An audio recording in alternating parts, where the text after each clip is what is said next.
They survey the destruction.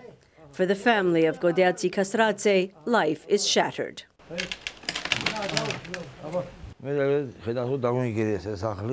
Russians destroyed my house, and Ossetians looted it.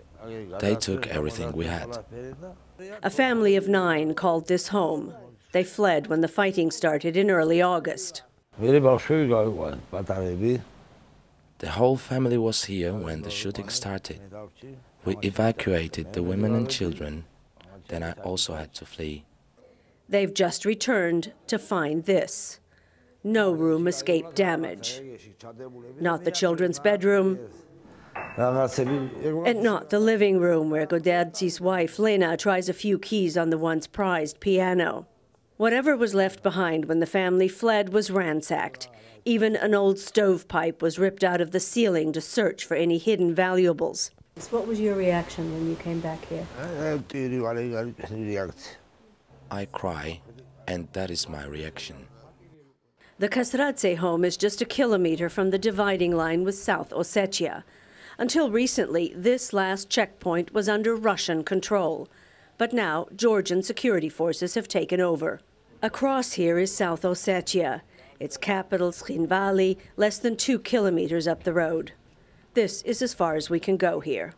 It was events in Tskhinvali that sparked the fighting in early August when Georgian forces attacked to regain control of the enclave from Russian-backed separatists. Russian troops rushed in, driving the Georgians back. Russian forces pushed deep into Georgia, creating buffer zones around South Ossetia, as well as the other breakaway region, Abkhazia in the northwest.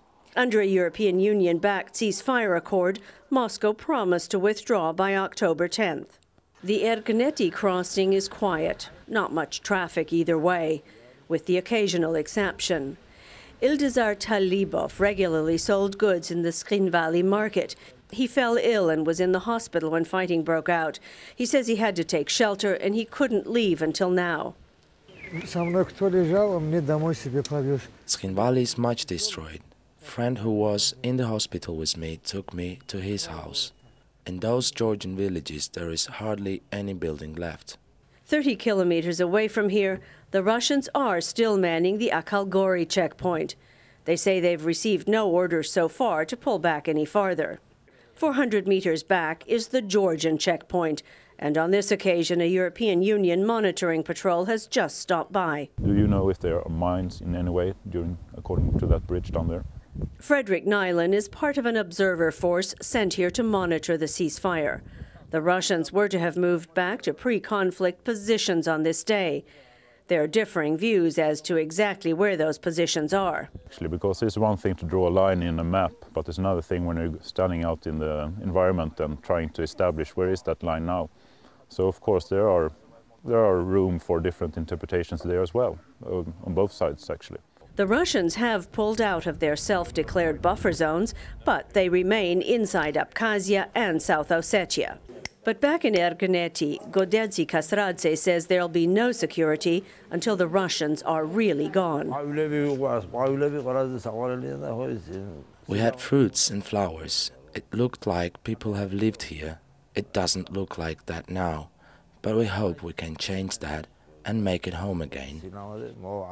People are moving back to tend their orchards and farms and to rebuild. Making life normal again is their hope. But for some, it's hard to know just where to begin. Sonja Pace, VOA News, Ergneti, Georgia.